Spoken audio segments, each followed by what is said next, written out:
और लोग भी कैसे कैसे, भाई छोड़िए, पत्नी छोड़िए, पिता छोड़िए, माता छोड़िए, शत्रु भी कैसा भाई।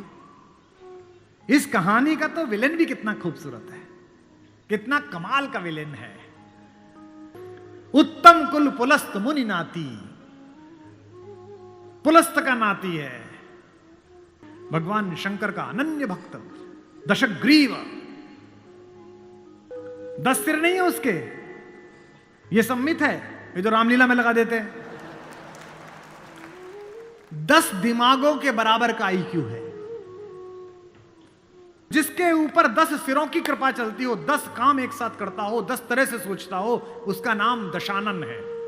10 सिर वाला है वो। 9 ग्रह उसके चरणों में लेटे हुए हैं। शनि के ऊपर तो पैर रखे बैठा है, फिर भी राम से हार गया। क्यों हार गया, कारण बताता हूं। राम इच्छाओं से मुक्त हैं और रावण इच्छाओं के पाश में बंधा हुआ।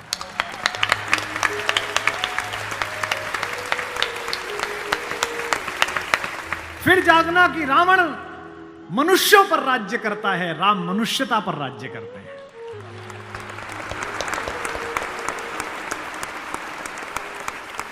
आपको पता है कि जब भगवान ने युद्ध शुरू किया तो पूजा की। राम ने कहा जामवंत से, जामवंत सबसे सीनियर हैं, वो भी ब्रह्मा जी के पोते हैं, रावण के दादाजी के दोस्त हैं, पुलस्थ मुनि के नाना के। कहा कि प्रभु महाराज जामवंत जी, मैं युद्ध करने जा रहा हूं, उससे पहले मैं पूजा करना चाहता हूं। जामवंत ने कहा करिए महाराज। तो बोले मेरे आराध्य तो शंकर हैं, शंकर राम की पूजा करते हैं और राम शंकर की पूजा करते हैं। इस कहानी से बड़ा समन्वय किसी का नहीं हो सकता। जामवंत ने कहा पूजा कर लीजिए महाराज। बोले मुझे एक ऐसा पंडित चाहिए जो शैव हो, शिव को मानने वाला, और मैं वैष्णव हूं तो वैष्णव भी हो। उन्होंने कहा कि इस जंगल में, इस युद्ध क्षेत्र में ऐसा कोई पंडित कहां मिलेगा भगवान। तो उन्होंने कहा पूजा कैसे होगी फिर। जो जामवंत ने कहा एक पंडित मेरे ध्यान में है, पर वो आपका पुरोहित बनेगा नहीं। बोले कौन। बोले पुलस्थ मुनि का नाथी महारथी रावण, वो शिव का भक्त है और वैष्णव भी है, उससे करा लीजिए। सोचिए जिसको हराने जा रहे हैं उससे पूजा।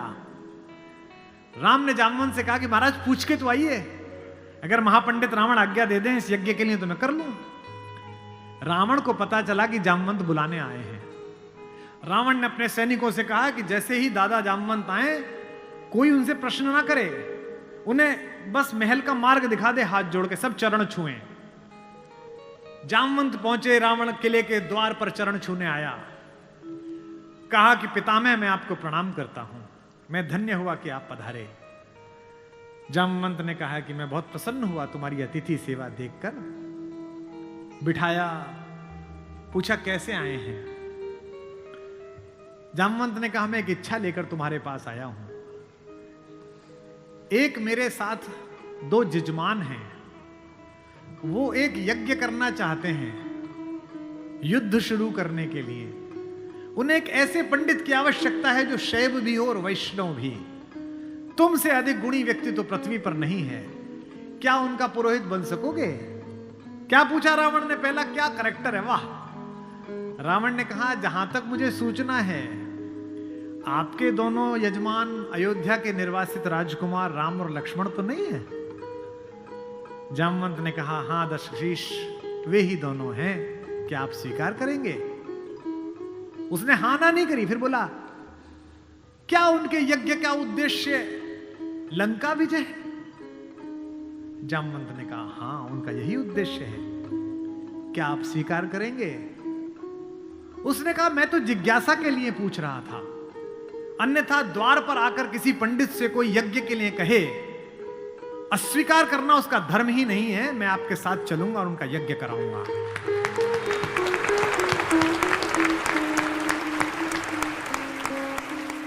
जामवंत ने कहा कि क्या मुहूर्त निकला। उसने नवग्रहों को बुलाया, बोले इधर बैठ, तू इधर बैठ, तू इधर बैठ। वो तो अपने ही हाथ में था, तू मिनिस्टर ऑफ स्टेट, तू फुल कैबिनेट। बता कितने बजे? बोले जी सुबह 5:30 बजे ब्रह्म मुहूर्त में, जिसमें हम पैदा हुए। तो उसने कहा ठीक है, 5:30 बजे का मुहूर्त निकला, मैं 5 बजे आ जाऊंगा। जामवंत ने कहा आचार्य हो गया अब तो रावण, आचार्य पूजा के लिए क्या व्यवस्था करनी है, क्या सामग्री लाऊं? उसने कहा आपके यजमान, मेरे यजमान जंगल में हैं, अगर यजमान के पास पूजन सामग्री ना हो तो पंडित का धर्म बनता है कि वो पूजन सामग्री लेके आए, तो मैं लेके आऊंगा। उसने अपने पुत्र मेघनाथ को जगाया, इंद्रजीत को, और कहा बेटा अशोक वाटिका जाओ, अशोक वाटिका जाओ और सीता से कहो मैं उसे मिलना चाहता हूं, एक विशेष प्रयोजन है। थोड़ी देर बाद खुद पहुंचा और कहा सीते, तुम्हारा पति राम लंका विजय का यज्ञ कर रहा है, उसके पास पुरोहित नहीं है, कल सुबह मैं उसका पुरोहित बनूंगा, लेकिन एक विवाहित व्यक्ति की पूजा अधूरी है अगर उसकी पत्नी उसके पार्श्व में ना बैठे। क्योंकि तुम उसकी पत्नी हो, तो सुबह ये इंद्रजीत रथ लेकर आएगा, तुम स्नान करके नया वस्त्र पहनकर इस रथ में बैठ जाना, क्योंकि मेरे यजमान की पूजा पूर्ण होनी चाहिए, मैं अपूर्ण पूजा का पुरोहित नहीं हूं। और कहा कि तुम्हारी लंका से मुक्ति केवल पूजा तक की है, पूजा होते ही उठना और इसी रथ में वापस बैठकर अशोक वाटिका में आ जाना। क्या तो सीता, क्या राम और क्या रावण, क्या कहानी है ये। सुबह यही हुआ, शिवलिंग की स्थापना हुई, बालुका की मृत्यु से एक विग्रह बनाया राम ने अपने ओजस्वी हाथों से। राम आजानुबाहु हैं, घुटने तक हाथ आते हैं उनके, ये पुरुषोत्तम का लक्षण है। महाराणा कुंभा वे भी आजानुबाहु थे। कभी कुंभलगढ़ के किले में जाइए, 3 फीट का शिवलिंग है, नीचे बैठ के अपने ही हाथ से लोटे से रुद्राभिषेक करते थे बिना उठे। वे भी सूर्यवंशी थे, राम आजानुबाहु थे। उन्होंने अपने बड़े बड़े हाथों से शिवलिंग तैयार करा, धोती पहने हुए, तिलक लगाए हुए तेजस्वी रावण पहुंचा। राम और लक्ष्मण ने आसन से खड़े होकर अपने पुरोहित को प्रणाम करा। आचार्य, मैं दशरथ का पुत्र राम अपने छोटे भाई लक्ष्मण के साथ आपको प्रणाम करता हूं। दोनों ने पैर छुए रावण के और कहा कि आचार्य आसन ग्रहण करिए। आचार्य ने पूजन प्रारंभ किया। ओम गणपति गंगावाय। अब ये कि पत्नी कहां से आए? आचार्य ने पूछा राम से।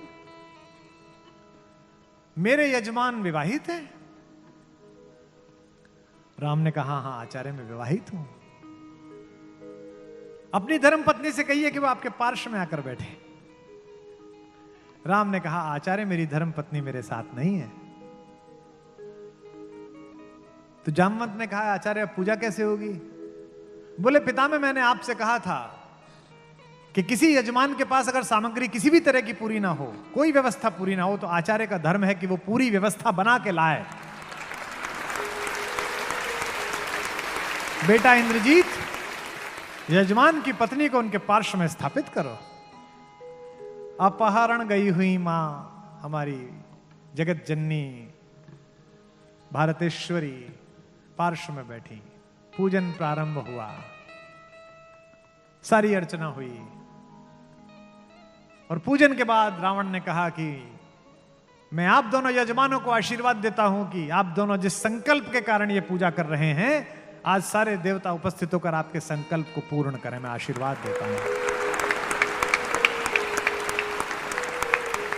हमारे गांव में गीत गाया जाता था, बना पुरोहित रामचंद्र का जय का वर दे आया। जब चलने लगे तो राम ने पूछा, बोले आचार्य दक्षिणा? तो आचार्य हंसा। बोला त्रैलोक्य की संपदा आपके आचार्य के पास है, कुबेर का रथ आपके आचार्य के पास है, ऐसे में मेरा वनवासी मुझे क्या दक्षिणा देगा मेरा यजमान?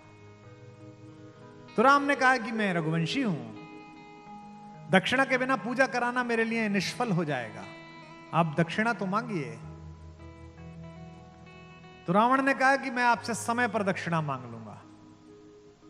राम ने कहा उस समय में देने योग्य बचा या ना बचा? आचार्य बता तो दीजिए कि दक्षिणा क्या है। आचार्य ने जो दक्षिणा मांगी उस पर रावण को भी राम की तरफ से प्रेम भेजा जा सकता है। आचार्य ने कहा मेरी दक्षिणा यही है कि आचार्य का जब अंतिम समय आए तब दोनों यजमान मेरे सामने उपस्थित रहें। एक अंतर समझ लेना राम और रावण में, आप ढूंढना आपके अंदर रावण है कि राम है। राम के पास जो है वो पर्याप्त है और रावण को जो प्राप्त है वो पर्याप्त नहीं है। रावण के पास पंचकन्याओं में पूजित हमारे मेरठ की पंचकन्याओं में सबसे सुंदर स्त्री मंदोदरी जैसी सती मां उनकी पत्नी है, लेकिन उसके बाद भी जंगल में घूमते हुए एक तपस्वी की वलकल पहने हुए युवती को अपनी रानी बनाना चाहता है। लेकिन युद्ध के आखिरी दिन जब रावण पड़ा हुआ है नीचे, निश्चेष्ट उसका शव पड़ा हुआ है, तो मंदोदरी ने विलाप करने के बाद पूछा वो कहां गया जिसने इसे मारा? लोगों ने कहा वहां बैठा समुद्र के किनारे, शाम ढल रही है, सूरज डूबने वाला है और रघुवंशी राम उदास एक पत्थर पर बैठे हुए कि इतना रक्तपात क्यों हुआ, दुखी है राम लाशों को देखकर। मंदोदरी गई, कमांडो खड़े हुए हैं उनको रोकने के लिए, लेकिन देखा कि माता मंदोदरी आ रही है तो पुलिस वाले हट गए, वानर हट गए, पीछे से पहुंची। चिंताग्रस्त राम ने अचानक एक स्त्री की छाया देखी जो पैर के आसपास आ रही है। राम सचेत होकर उठे और पलटकर कहा कि देवी मैं आपको प्रणाम करता हूं, इस निर्जन रण क्षेत्र में आप कौन हैं? मंदोदरी ने कहा हे राम, मैं रावण की दुर्भाग्यशाली पत्नी मंदोदरी हूं। राम ने कहा मां मैं आपसे क्षमा चाहता हूं, आपका पति बड़ा तेजस्वी था, महाज्ञानी था, उच्च कुल में पैदा हुआ था, ब्रह्मा का वंशज था, लेकिन उसने अनीति की थी इसलिए मुझे उसको मारना पड़ा। मैं आपके इस शोक के लिए क्षमा चाहता हूं। मंदोदरी ने कहा मैं इसलिए नहीं आई कि मैं तुम्हें कोसूं। राम ने पूछा फिर किस लिए आई मां? मंदोदरी ने कहा मैं देखने आई थी कि जिसने पूरी दुनिया पराजित कर दी, जिसने तेरे पूर्वज मानधाता तक को स्वर्ग में जाके चुनौती दे दी, जो कुबेर को कालर से पकड़ के नीचे ले आया, उस महापराक्रमी को हराया किसने?